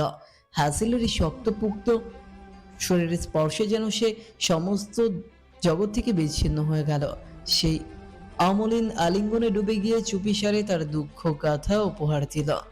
অন্যদিকে হাসিলের হৃদয়ে এতক্ষণ ধরে যে অস্থিরতায় দগ্ধ হচ্ছিল, তা যেন হঠাৎই প্রশান্তির শীতল স্পর্শ পেল। জাদুয়ার এই অনন্য আত্মসমর্পণ যেন তার রক্তক্ষরণ হওয়া হৃদয়ে এক পশলা শান্তির বৃষ্টি হয়ে নেমে এলো। জাদুয়া শক্ত করে তার পিঠের শার্ট মুঠো করে ধরলো আর নিজের মুখ গুজে দিল হাসিলের বুকের গভীরতায়। তার কণ্ঠস্বর বেদনা হতো ও কাঁপা কাঁপা, যেন ঝড়ের আগে নিস্তব্ধতার মতো গম্ভীর শোনাল। সেই গভীর স্বরে জাদুয়া বলল, তার কণ্ঠে এতটা নিবেদন, এতটা ব্যথা, যেন প্রকৃতি থমকে গেল সেই আকুতির কাছে। জাদুয়া ধীরে ধীরে মুখ তুলল, তার চোখ ভেজা ও অশ্রুসিক্ত, যেন একটি গভীর জলাশয়ের তরঙ্গহীন জলের মতো পরিসূর্য। হাসিলের গভীর তীক্ষ্ণ দৃষ্টির দিকে তাকিয়ে সে কাঁপা কণ্ঠে বলে উঠল, বিশ্বাস করুন, আমি আপনার জন্য অপবিত্র নই। ওই ইয়াসিন। কিন্তু বাক্য শেষ হবার আগেই হাসিল তার অধরে নিজের তর্জনী রেখে গভীর গম্ভীর স্বরে ফিসফিসিয়ে বলল, আর কখনো অন্য কোনো পুরুষের নাম তোমার মুখে থেকে শুনতে চাই না। হাসিলের কণ্ঠস্বর যেন বজ্রের মতো আঘাত হানলো জাদুয়ার মনের গভীরে। তার বুকের ভেতর থেকে এক অজানা অনুভূতির ঢেউ উঠল। সে কি হাসিলের কথার অর্থ বুঝল, নাকি সেই তীব্র অনুভূতির কাছে কেবল আত্মসমর্পণ করলো? তার আকুল চোখ এবার হাসিলের বিবর্ণ মুখের দিকে নিবন্ধ হলো। চিন্তিত ও শঙ্কিত হয়ে তার ছোট্ট হাত দিয়ে হাসিলের মুখ দুপাশ হতে আলতো করে ধরে পৃথিবীর সমস্ত কষ্ট মুছে দিতে চাওয়ার মনোভাব নিয়ে প্রশ্ন করে। জাদুয়ার কণ্ঠে এমন উদ্বেগ যেন প্রতিটি শব্দ হাসিলের বুকে তীর হয়ে বেঁধল। হাসিল একটুও তাড়াহুড়ো না করে মাথা নেড়ে জানালো, না, কিছু খাইনি। তৎক্ষণাৎ জাদুয়া এক মুহূর্ত দেরি করলো না। নিজের ভাবনার গভীরে ডুব দিয়ে হাসিলকে কিছু না বলেই ছুটে বেরিয়ে যায় নিজ কক্ষ হতে। তার প্রস্থান যেন হাসিলকে এক মুহূর্তের জন্য হতচকিত করে তোলে। কিন্তু কিছুক্ষণ পরেই জাদুয়া ফিরে এলো খাবারের প্লেট হাতে। এত দ্রুত গতিতে সে কোথায় গিয়েছিল তা হাসিল প্রথমে বুঝে উঠতে না পারলেও তার হাতের প্লেটটি দেখে কিছুটা ঠাহর করতে পারলো সে। ফলশ্রুতিতে তার অভিব্যক্তিতে ধরা পড়ল গভীর বিস্ময়। জাদুয়া প্লেটটি হাসিলের সামনে ধরে মৃদু কিন্তু দৃঢ় স্বরে বলল, তাড়াতাড়ি খেয়ে নিন। আপনি এভাবে না খেয়ে থাকলে তো শরীর আরো খারাপ হবে। জাদুয়ার অস্থিরতায় হাসিল শান্ত অথচ গাম্ভীর্য মিশ্রিত স্বরে বলল, আমি খাবো না, কেন? খেতে ইচ্ছে করছে না। হাসিলের প্রতিক্রিয়ায় জাদুয়া একটু অবাক হলো না, বরং ওয়াশরুম থেকে হাত ধুয়ে ফিরে এলো। দায়িত্বপূর্ণ অর্ধাঙ্গিনীর মতো ভাতের লোকমা তুলে এনে হাসিলের মুখের সামনে ধরল। হাসিল বিস্ময়ে চোখ বড় বড় করে চেয়ে রইল তার দিকে। জাদুয়া সেই গভীর দৃষ্টি অগ্রাহ্য করে দৃঢ়তার সঙ্গে বলল, আমি জানি আপনি অন্য কারোর হাতে কিছু খান না, কিন্তু আজ একটু কষ্ট করে আমার হাতে খান না প্লিজ। খাবারটা খেলে আপনার শরীর ভালো লাগবে, ক্লান্তি কিছুটা হলেও দূর হবে। এই দৃঢ়তার কাছে যেন হাসিল হার মানল। সে কোনো প্রতিবাদ না করে লোকমাটি নিজের মুখে তুলে নিল। জাদুয়ার ছোট্ট আঙুলের স্পর্শ হাসিলের ঠোঁটে এসে লাগতেই জাদুয়ার সারা শরীর বিদ্যুতায়িত হয়ে উঠল। সে চোখে নামিয়ে ঠাই দাঁড়িয়ে থেকে অস্থিরভাবে নিজেকে সামলাতে চেষ্টা করল। জাদুয়ার এহেন অস্থিরতার মাঝে হাসিল নিজ অধরে প্রশান্তের হাসি লুকিয়ে বলে ওঠে। কি হলো, এভাবে নিশ্চুপ হয়ে গেলে কেন? খাওয়াবে না? হাসিলের মৃদু অথচ গভীর প্রশ্নে জাদুয়ার হৃদয়ে শিহরণ যেন আরো তীব্র হলো। সে নিজেকে সামলে আরো একটি লোকমা তুলে ধরল। এভাবে একের পর এক লোকমা তুলে দিল, আর হাসিল নির্বাক দৃষ্টিতে জাদুয়ার মুখের প্রতিটি অভিব্যক্তি গ্রাস করলো। এই মুহূর্ত যেন দুটি অব্যক্ত হৃদয়ের জন্য সমস্ত পৃথিবীকে থামিয়ে দিয়েছে বলে পরিলক্ষিত হলো। হাসিলকে খাওয়ানো শেষে জাদুয়ার নিচের কোমল হাতে পানি ঢেলে ধুতে ধুতে হাসিলের মুখ পানি তাকিয়ে থাকে। একটি অভিব্যক্তি ভাসে তার চোখে, সংকোচ আর মৃদু টানাপোড়েন। সে ধীরে ধীরে এগিয়ে এসে হাসিলের ওষ্ঠ মোছার জন্য উদ্ধত হয়, কিন্তু তার হাত থেমে যায় মাঝপথে। কেন জানি হাসিলের শক্ত ওষ্ঠ আর নিজের মসৃণ হাতের সম্ভাব্য সংস্পর্শ তাকে দিশাহীন করে তোলে, এবং তার শরীর জুড়ে এক অদ্ভুত শিহরণ বয়ে যায়। হাসিল বুঝতে পারে জাদুয়ার সংকোচ, সে তার সংকোচ ভেদ করে তার নরম হাতটি নিজের হাতে তুলে নেয়। জাদুয়ার নরম হাতটি হাসিলের নিজের শক্ত খসখসে হাতে আচ্ছাদিত হয়ে যায়। হাসিলের চোখে এক অবৈধ মায়া যা তার কঠোরতাকে এক লহমায় মুছে দেয়। সে ধীরে ধীরে জাদুয়ার হাত নিজের ঠোঁটের কাছে নিয়ে সযত্নে মুছে নেয় নিজের ওষ্ঠ। জাদুয়ার স্নিগ্ধ শরীর মুহূর্তেই থরথর করে কেঁপে ওঠে। এরপর কোনো সতর্কবার্তা ছাড়াই হাসিল উঠে দাঁড়িয়ে তার বাহুর বল প্রয়োগে জাদুয়াকে তুলে নেয় কোলে। তার এহেন আচরণে জাদুয়ার সারা দেহে বিস্ময়ের স্রোত বয়ে যায়, চোখ বড় হয়ে ওঠে। ভয়ে তৎক্ষণাৎ সে হাসিলের গলা আঁকড়ে ধরে ভীতগ্রস্ত কণ্ঠে বলে। কি কি কি- কি করছেন? আমাকে এভাবে কোলে কেন তুলে নিয়েছেন? প্লিজ আমাকে ছাড়ুন। কিন্তু হাসিল নির্বাক, তার চোখে যেন এক অনিবার্য প্রত্যয়। কোনো কথার প্রয়োজন সে অনুভব করে না। ধীরে ধীরে সে জাদুয়াকে বিছানায় শুইয়ে দেয়। জাদুয়ার দেহটিকে মখমলের মতো সাবধানে রেখে হাসিল নিজে হাত হয়ে শুয়ে নিজের মাথাটি আলতো করে জাদুয়ার বক্ষের উপর রেখে শক্তভাবে আলিঙ্গন করে নেয় তাকে। এই একান্ত মুহূর্ত যেন সময়কে স্তব্ধ করে দেয়। হাসিলের দীর্ঘশ্বাস ভেসে আসে, যেন সে তার সমস্ত ক্লান্তি, সমস্ত ব্যথা এই মুহূর্তে উপড়ে ফেলে দিতে চায়। জাদুয়ার বুকের ধুকপুকানি যেন থেমে থেমে তার মস্তিষ্কে প্রতিধ্বনিত তোলে। ছটফট করতে থাকা জাদুয়া থমকে যায়, তার সমস্ত শক্তি যেন হারিয়ে যায় হাসিলের অনুরাগী আবেদনে। ছটফটে কিছু বলার পূর্বে হাসিল জাদুয়ার হাতটি ধরে নিজের মাথায় রেখে ফিসফিসিয়ে বলে ওঠে। জাদুয়া প্লিজ কোনো কথা বলো না, শুধু আমার মাথায় একটু হাত বুলিয়ে দাও। আমি একটু শান্তিতে ঘুমাতে চাই। প্লিজ জাদুয়া, আমার অশান্ত বুকে একটু শান্তির পরশ এঁকে দাও। এই আকুতিতে জাদুয়ার অন্তর্গত জগৎ কেঁপে ওঠে। কঠোর পুরুষের এই কোমল আহ্বান যেন তাকে অভিভূত করে। তার বক্ষপিঞ্জরে জমে থাকা অনুভূতির বাষ্প অশ্রুরূপে প্রকাশ পেতে চায়। সে ধীরে ধীরে নিজের হাত দিয়ে হাসিলের চুল বুলিয়ে দেয়। তার স্পর্শে হাসিলের দেহে প্রশান্তির স্রোত হয়ে যায়, ফলশ্রুতিতে বন্ধ করে নেয় নিজ নেত্র যুগল। এই মুহূর্তে জাদুয়ার সমস্ত সত্তা যেন হাসিলের উষ্ণ নিঃশ্বাসের সঙ্গে জড়িয়ে যায়। হাসিলের নিঃশ্বাস তার ঘাড়ে এসে পড়তে থাকে, তার দেহের প্রতিটি রন্ধ্রে যেন শিহরণ সৃষ্টি করে। এই নৈকট্যের প্রতিটি মুহূর্ত তাকে আরো গভীরে টেনে নিয়ে যায়। হাসিলের শক্ত হাতের আলিঙ্গন যেন এক অদৃশ্য দেয়ালের মতো তাকে ঘিরে ফেলে। তার দেহের উষ্ণতা, তার দীর্ঘশ্বাস, তার চুলে জাদুয়ার হাতের মৃদু পরশ সবকিছু মিলিয়ে যেন এক অন্তহীন অনুভূতির রসধারা সৃষ্টি করে। সময় থেমে যায়, হৃদয় ছুঁয়ে যায়। দুজনের সত্তা একে অপরের মাঝে মিশে যায়, যেন তারা এই মুহূর্তের বাইরে কিছুই জানে না। এহেন অবাধ্য অনুভূতিতে দুজোড়া নেত্র নিঃশব্দে অবচেতনতার অন্ধকারে একে একে পাড়ি জমায় নিদ্রার রহস্যময় রাজ্যে, যেখানে স্নিগ্ধতায় আচ্ছন্ন সকল ভাবনা মুছে যায় এবং মনে হয় যেন এক অন্য পৃথিবীতে, যেখানে দুঃস্বপ্নের কোনো স্থান নেই। এহেন অবাধ্য অনুভূতিতে দুজোড়া নেত্র নিঃশব্দে অবচেতনতার অন্ধকারে এক একে পাড়ি জমায় নিদ্রার রহস্যময় রাজ্যে, যেখানে স্নিগ্ধতায় আচ্ছন্ন সকল ভাবনা মুছে যায় এবং মনে হয় এখানেও যেন এক অন্য পৃথিবীতে দুঃস্বপ্নের কোনো স্থান নেই। জাদুয়া ও হাসিলের নিঃশব্দ ঘুমন্ত দেহ দুটি যেন নিভৃত কক্ষে নীরবতাকে এক স্বপ্নালোক ভারে পূর্ণ করে তুলেছে। তাদের দীর্ঘ নিঃশ্বাসের সঙ্গীত কক্ষের গুমট নিস্তব্ধতায় এক তীব্র প্রশান্তির মূর্ছনা জাগিয়েছে। জাদুয়ার কোমল বক্ষের মন্দিরে হাসিল যেন তার জীবনের সমস্ত অস্থিরতা ভুলে নিজেকে সমর্পণ করেছে। এক অশান্ত হৃদয় তার প্রিয়তমার বক্ষে ঠিক কতটা প্রশান্তিতে আছে তার প্রমাণ মেলে নিস্তব্ধতায় ঘিরে থাকা নিভৃত কক্ষ জুড়ে দুজোড়া স্বপ্নালোক দেহের ক্রমাগত ভারী নিঃশ্বাস ওঠানামার দরুন। সময় ফুরিয়েছে অনেক। হঠাৎই চক্ষু মেলে যায় হাসিল। নিজেকে তার প্রিয় মানুষের বক্ষ মন্দির হতে উঠিয়ে গভীর অমানিসায় আবছা আলোয় দৃষ্টি তাক করে তার স্নিগ্ধ পবিত্র প্রেয়সীর ঘুমন্ত মুখ অবয়বে। কি অপরূপ, কি পবিত্র সেই দৃশ্য! যেন এক স্বর্গীয় অনুভূতির স্পর্শ তার অন্তরাত্মাকে ছুঁয়ে যাচ্ছে।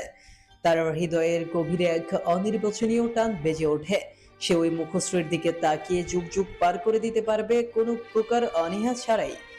কি করে এই মেয়েটি তার অস্তিত্বকে এমনভাবে আচ্ছন্ন করেছে তা তার বোধগম্য নয়। সে শুধু জানে এই মেয়েকে ছাড়া তার এক মুহূর্তের জন্য নিঃশ্বাস নেওয়া কষ্টসাধ্য হয়ে উঠেছে। জাদুয়া নামক অদ্ভুত মায়াবিনী কন্যার এই হৃদয়হীন পুরুষের প্রাণভোমরা হয়ে উঠেছে, যার অনুপস্থিতি ওই কঠোর মানবটিকে নিঃশেষ করে দিতে পারে মুহূর্তেই। ওই ঘুমন্ত মুখশ্রীর দিকে তাকিয়ে আজ হাসিলের চিৎকার করে বলতে ইচ্ছে করে, হ্যাঁ, আসক্ত হয়েছে আমি এক নারীতে, গভীরভাবে আসক্ত হয়েছি, যেই আসক্তি হতে বের হওয়ার কোনো রাস্তা নেই। হ্যাঁ, হয়েছে পূরণ সেই মেয়েটির বদদোয়া, হয়েছে পূরণ তার বলা কথা, হয়েছে পূরণ সামান্য নারীর স্পর্শে কেঁপে ওঠার কথা।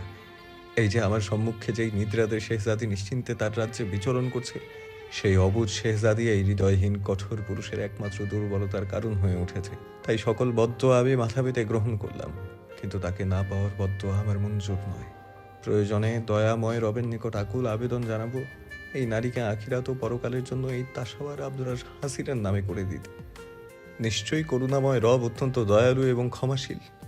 বাণীগুলো আউড়িয়ে হাসিল মুগ্ধ নয়নে জাদুয়ার পানে তাকিয়ে ধীর গতিতে নিজের অধর এগিয়ে নেয় জাদুয়ার লওয়ার বরাবর। সেখানে নিজের অধরের গভীর স্পর্শ দিয়ে এগিয়ে যায় তার গালের নিকট। দুই আদলে নিজের অধরের স্পর্শ দিয়ে কাপা কাপা নেত্রে চেয়ে রয় জাদুয়ার সিক্ত ওষ্ঠ যুগলের পানে। কেমন শান্তপূর্ণ হৃদয়ে হঠাৎই অশান্ত রূপে নিজেকে রাঙিয়ে তোলে। নিজের শক্তপোক্ত পুরুষালী বক্ষে আনাগোনা শুরু হয় অবাধ্য ইচ্ছে কুদর। তবুও সমস্ত অশান্ত আবেগকে বশে রেখে হাসিল জাদুয়াকে তার বালিশ থেকে তুলে নিজের শক্ত বক্ষে স্থাপন করে। সেই শক্ত হাতে জাদুয়াকে আলিঙ্গন করে নেয়, যেন তার অস্তিত্বকে নিজের ভেতর গেঁথে রাখার মনোভাব। তারপর গভীর প্রশান্তি নিয়ে চোখ বন্ধ করে, যেন এই মুহূর্তটাই তার জীবনের পরম প্রাপ্তি। রাতের গাঢ় অন্ধকার ক্রমশ সরে গিয়ে পূর্বাকাশে একটি সোনালী রেখার আবির্ভাব ঘটেছে। প্রভাতের প্রথম আলোক স্পর্শ যেন ধীরে ধীরে প্রকৃতির আঙিনায় রঙের ছোঁয়া বলিয়ে দিচ্ছে। দূরের মিনার থেকে ভেসে আসা আজানের সুর বাতাসে মিশে গেছে, যেন সমগ্র সৃষ্টিকর্তার প্রতি বিনীত আহ্বানে নিমগ্ন। জাদুয়া চোখ মেলে ধীরে ধীরে আবছা ঘরটি স্পষ্ট হয়। তার দেহ হাসিলের শক্ত অথচ প্রশান্ত বক্ষে নিবিড়ভাবে জড়িয়ে রয়েছে। তার মাথা আলতো করে রাখা হাসিলের বুকের ওপর, আর হাসিলের এক হাত তার কটিদেশ জড়িয়ে রেখেছে, যেন তাকে রক্ষা করার প্রতিজ্ঞা। সেই বন্ধনে এক অলিখিত প্রতিশ্রুতি, এক গভীর নির্ভরতা বোধ, যা কেবল এই কঠোর পুরুষটি তাকে দিতে পারে। নিজেকে এইভাবে হাসিলের আলিঙ্গনে আবদ্ধ দেখে প্রথমে জাদুয়ার বুকের ভেতর কেমন একটা অস্বস্তি জাগে। এমন অবাঞ্ছিত ঘনিষ্ঠতা তাকে লজ্জায় কাঁপিয়ে তোলে। সে নিজেকে সরিয়ে নিতে চায়, কিন্তু তখনই তার চোখ হাসিলের ঘুমন্ত মুখশ্রীর ওপর স্থির হয়। হাসিল গভীর ঘুমে নিমগ্ন, তার মুখে প্রশান্তির ছাপ, কিন্তু সেই শান্তির গভীরে যেন লুকিয়ে আছে এক অপরিচিত ক্লান্তি। এ যেন এক চিত্রকরের নিখুঁত চিত্রকর্ম। এ এমন এক চিত্র যার পানে তাকালে জাদুয়ার ছোট্ট হৃৎপিণ্ডটা থমকে যায় বারংবার। তার প্রতিটি শ্বাস যেন এক নিঃশব্দ সঙ্গীত। জাদুয়ার দৃষ্টির আড়ালে হারিয়ে যায় সময়। তার চোখে জল আসে, মনে প্রশ্নের আবির্ভাব ঘটে, কেন এই মানুষটি এতটা নিঃসংকোচ, কেন তার হাসি এত লুকায়িত। হাসিলের পানে তাকিয়ে জাদুয়ার মনে হয় এই মানুষটি তার সমগ্র অস্তিত্বকে ঘিরে রেখেছে। জাদুয়া উপলব্ধি করেছে নিজের পরিবর্তন। এই একদিন এই দূরত্বেই যেন তার হৃদয়ে সমস্ত দ্বিধা ভেঙে আছে। যে মানুষটি এতদিন শুধুই তার স্বামী ছিল, সেই কঠোর সংযত পুরুষটি এখন তার জীবনের প্রিয়তম হয়ে উঠেছে।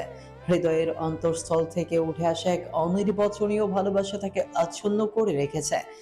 এই অনুভূতি কোনো দায় বা কর্তব্যবোধের সীমাবদ্ধতায় আটকে নেই, বরং এটি যেন গভীরতর এক টান যা তাকে অজান্তেই হাসিলের প্রতি আরো নিবিড়ভাবে আকর্ষিত করেছে। জাদুয়া অবুঝ নয়, তাই নিজের হৃদয়ে জেগে ওঠা এই অনুরাগকে সে খুব সহজেই বুঝতে পেরেছে। হাসিলের প্রতি জন্ম নেওয়া এই ভালোবাসা কোনো একদিনের আবেগ নয়, এটি তার আত্মার গভীর থেকে উঠে আসা এক স্বর্গীয় মুক্তি। তার কাছে হাসিল আর শুধুই স্বামী নয়, তিনি শুধু তার জীবনের অবিচ্ছেদ্য অংশ, এক অনন্ত নির্ভরতার প্রতীক। তাই এখন এই মানুষটি ছাড়া তার আর কিছুই প্রয়োজন নেই। জাদুয়া নিজের ভাবনা থেকে নিজেকে মুক্ত করে ধীরে ধীরে নিজেকে ছাড়িয়ে নেয় হাসিলের আলিঙ্গন হতে। উঠে দাঁড়াতেই জানলার ফাঁক দিয়ে আসা শীতল বাতাস তার চুলের গোছায় হালকা দোলা দেয়। সে উজু করতে যায়, সালাতের জন্য প্রস্তুতি নেয়। প্রতিটি পানির ফোঁটা তার আত্মাকে শীতল করে। সিজদায় গিয়ে সে নিজেকে সম্পূর্ণরূপে সৃষ্টিকর্তার কাছে সমর্পণ করে। তার প্রতিটি দোয়ায় মিশে থাকে হাসিলের নাম। সালাত শেষ করে জাদুয়া বিছানার দিকে তাকাতেই তার হৃদয়ে আচমকা শূন্যতায় ভরে ওঠে। হাসিল নেই, তবে কি সে আবার চলে গেছে? হঠাৎই কেমন সূক্ষ্ম ব্যথা অনুভূত হয় নিজ বক্ষে। নিজেকে ধাতস্থ করে মনের ভার সামলে জাদুয়া বারান্দার দিকে এগোয়। সেখানে পৌঁছতেই দৃষ্টিতে পরিলক্ষিত হয় তার কাঙ্ক্ষিত পুরুষটিকে। হাসিল বসে আছে, তার শরীর গম্ভীর, মুখ গম্ভীর চিন্তায় ডুবে আছে। সে আকাশের দিকে তাকিয়ে রয়েছে, যেন সেই বিস্তৃত নীলিমায় নিজের ভেতরের যন্ত্রণার প্রতিচ্ছবি খুঁজে বের করতে চাইছে। জাদুয়া ধীরে ধীরে তার পাশে গিয়ে দাঁড়ায়। কিছুক্ষণ নীরব থেকে সূরা পাঠ করে। তার সুরেলা কণ্ঠের প্রতিটি শব্দ যেন বাতাসে মিশে গিয়ে হাসিলের মনের অশান্ত ঢেউগুলোকে থামিয়ে দেয়। সূরা শেষে জাদুয়া মাথায় ফু দেয়। হাসিল চোখ বন্ধ করে নেয়, মুখে তখনও বিষণ্ণতার ছাপ। কিন্তু তার গভীর নিঃশ্বাসে বোঝা যায় জাদুয়ার এই স্নেহময় আচরণ তাকে এক ধরনের শান্তি এনে দিয়েছে। হাসিলের বিষণ্ণতায় ঘেরা মুখের পানি চেয়ে নীরবে দাঁড়িয়ে রয় জাদুয়া। সে জানে এই পুরুষটি তার কোনো প্রশ্নের উত্তর দিবে না, তবুও নিজেকে না দমিয়ে কাঁপা কাঁপা কণ্ঠে প্রশ্ন করে ওঠে। কি হয়েছে আপনার? হাসিল নিরুত্তর। তার চোখ তখনও আকাশের দিকে স্থির, যেন সে বিশাল নীলিমায় সে এমন কোনো উত্তর খুঁজছে যা পৃথিবী তাকে দিতে অক্ষম।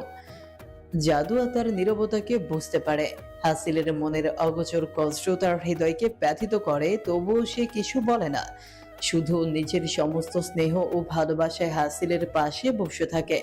ভোরের আলো ক্রমেই বাড়ছে, বারান্দায় হালকা রোদ এসে পড়েছে। কোনো প্রকার বাক্য ছাড়া তারা দুজনেই বসে থাকে।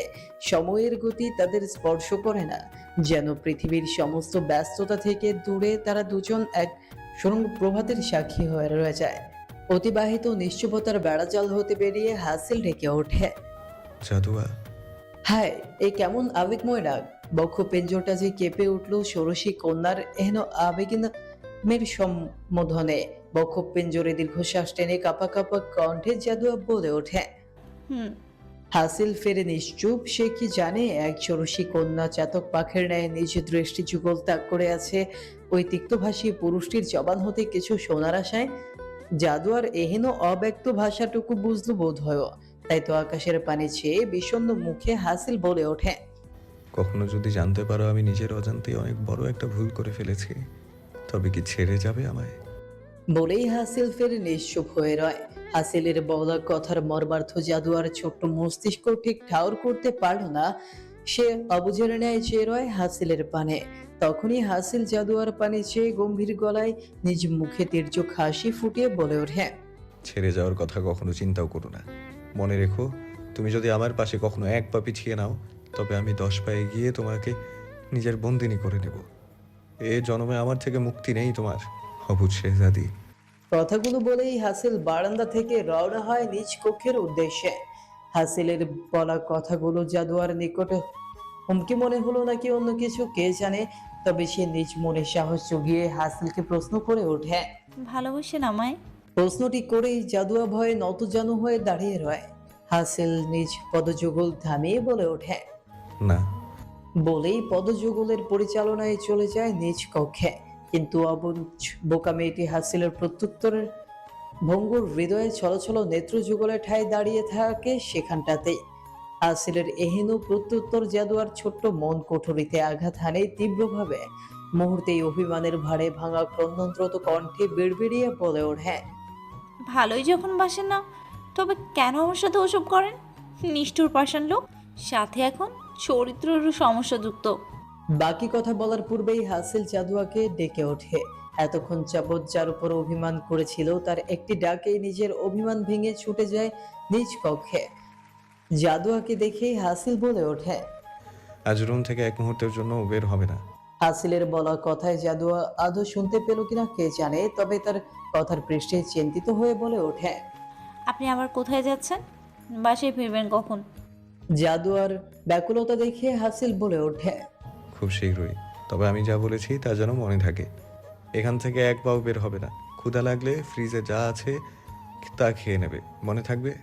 হাসিলের আজ এভাবে বলা কথাগুলোর তরুণ কেন যেন খুব অদ্ভুত অনুভূত হচ্ছে জাদুয়ার নিকট। তবুও হাসিলের নিষেধাজ্ঞা মেনে সাই জানায় সে এখান থেকে বের হবে না বলে। নিস্তব্ধতায় আচ্ছন্ন জানলাহীন এক ঘোলাটে আলোয় মোড়ানো কক্ষটি যেন মৃত্যু নিঃশ্বাসে ভারী হয়ে উঠেছে। মেঝের উপর পড়ে রয়েছে ইয়াসিনের নির্থর দেহ, যা সময়ের মতো স্থির অথচ অশুভতার ভারে নত। হঠাৎই হাসিল বিদ্যুৎ গতিতে উঠে দাঁড়ায়, চোখে অশুভ আগুনের ছটা। তার বিক্ষুব্ধ পদচারণা কক্ষের গুমট পরিবেশকে আরো শ্বাসরুদ্ধকর করে তোলে। কিছু না বলে সেখান থেকে বেরিয়ে যায় হাসিল। তার গতিতে যেন মৃত্যু নিচে ছুটছে। পিছু পিছু সাব্বিরও ছায়ার মতো এগিয়ে যায়, কারণ সে জানে আজ এমন কিছু ঘটতে চলেছে যা কেবল ভয়ঙ্কর নয়, অভূতপূর্ব এক ত্রাসের স্রোত বয়ে আনবে। ঝড়ের তাণ্ডবের মতোই হাসিলের গাড়ি এসে থামে সুলতানা ভিলার সম্মুখে। সামনের গেট খুলে যেতেই সে কেবল ক্রোধে আগ্নেয়গ্নির লাভার মতো উৎপীড়ন হতে হতে ভারী পায়ে প্রবেশ করে ভিলার ভেতর। তার মুখে ছিল অগ্নিস্ফুলিঙ্গ ছড়ানো দৃষ্টি ছায়া। পেছনে পেছনে সাব্বিরও এসে তার সাথে আনা গার্ডদের বাইরে রেখে দ্রুত তাকে অনুসরণ করে। হলরুমে প্রবেশ করতেই হাসিলের চোখে পড়ে মারিয়াম বেগম আর শহীদ হোসেনের নির্লজ্জ হাসির দৃশ্য। মুহূর্তেই তার রাগে ফেটে পড়া হৃদয়কে আর সামলানো যায় না। তার পা যেন মাটিতে বিদ্যুৎ হয়ে আঘাত করে এগিয়ে যায় শহীদ হোসেনের দিকে। কোনো ভূমিকা ছাড়াই হাসিল এক ঝটকায় শহীদকে টেনে তোলে আর তার রাগে সমস্ত শক্তি দিয়ে পেটাতে শুরু করে। ঘর ভরে যায় আঘাতের শব্দে, সবার দৃষ্টি স্তব্ধ হয়ে আটকে যায় সেই দৃশ্যে। তখনই সুলতানা খান ছুটে এসে উচ্চ স্বরে বলে ওঠে। হাসিল, এটা কি করছিস তুই? মেহমানের সাথে এমন আচরণ কেমন করে করিস? কিন্তু হাসিল তার কথায় কোনো প্রকার সাড়া দেয় না। তার ক্রোধ যেন এক পাগলা নদীর মতো বাঁধ ভেঙে উপচে পড়ছে। শহীদকে তার হাতের মুঠোয় আটকে রেখে একের পর এক আঘাতে ভেঙে দিচ্ছে তার প্রতিরোধের শক্তি। সুলতানা খান কিং কর্তব্য বিমূঢ় হয়ে দ্রুত তার ছেলেদের ফোন করে পরিস্থিতি সামলানোর জন্য ভিলায় ফেরার নির্দেশ দেন। এইদিকে মারিয়াম বেগম বারবার চিৎকার করে হাসিলকে থামানোর অনুরোধ করে, হাসিল, দয়া করে আমার ভাইকে ছেড়ে দাও। কিন্তু সে কথা হাসিলের কারণে পৌঁছয় না, বরং তার দৃষ্টি হঠাৎই ঘুরে যায় মারিয়ামের দিকে। হাসিলের ক্রোধে যেন দ্বিগুণ বেড়ে ওঠে। মারিয়ামের দিকে ধেয়ে গিয়ে সে এক তীব্র চর বসিয়ে দেয়। মারিয়াম চেতনা হারিয়ে ফ্লোরে লুটিয়ে পড়ে। এই ভয়ঙ্কর দৃশ্য দেখে দ্রুত আয়েশা বেগম ছুটে আসেন। তিনি মারিয়ামকে আগলে ধরে কাপা গলায় অনুরোধ করেন, হাসিল, থামো, কি করছো এসব? কিন্তু আজ যেন হাসিলের কর্ণে কোন শব্দই পৌঁছতে সক্ষম হচ্ছে না। তার ক্রোধের স্রোত কারো কোনো কথা শুনতে দিচ্ছে না। ভিলার বাতাসে আতঙ্কের সুর বাজে, আর সেই সুরে মিশে থাকে এক ভয়ঙ্কর ঘটনার সূচনার পূর্বাভাস। যারা তার আপনজনদের উপর এরূপ আচরণ দেখে হাসিলকে ধরে কিছু বলতে যাবে, তখনই হাসিল গর্জে উঠে সাব্বিরের পানি চেয়ে বলে ওঠে, সাব্বির, এই নমুনাকে এক্ষুনি আমার সামনে থেকে সরা, আর তা না হলে আমার হাতের রিভলভারের প্রতিটি বুলেট ওর মাথায় ঢুকবে। হাসিলের এহেন গর্জনে যারা ভয় এক কোণায় গিয়ে দাঁড়িয়ে পড়ে। তখনই হাসিল নিচের হাতের রিভলভার শহীদ হোসেনের দিকে তাক করে, যেন তার সমস্ত ক্রোধ ঘাতক অস্ত্রের মধ্য দিয়ে উগরে উঠছে। শহীদ একধারে নিথর দাঁড়িয়ে, তার চোখে আতঙ্ক। শরীরে থেকে যেন প্রাণ পাখি উড়ে যাচ্ছে। চারপাশে নিস্তব্ধ সুলতানা ভিলার বাতাস ভারী হয়ে উঠেছে। ঠিক তখনই সাহিল খান আর রিদওয়ান খান এগিয়ে এসে দৃঢ় কণ্ঠে বলে ওঠেন, এনাফ ইজ এনাফ। হাসিল, কি ভেবেছো কি নিজেকে? এভাবে কোনো কারণ ছাড়া তুমি কি করে কাউকে আঘাত করতে পারো? সাহিলের কণ্ঠে ধমক থাকলেও তার দৃষ্টি জিজ্ঞাসামূলক। কিন্তু হাসিল থামার মানুষ নয়। সে রাগে জ্বলন্ত চোখে তাদের দিকে তাকিয়ে যেন আগ্নি অগ্নি বিস্ফোরণের আগের মুহূর্ত গুনছে। তার গর্জন পুরো ঘরকে কাঁপিয়ে দেয়।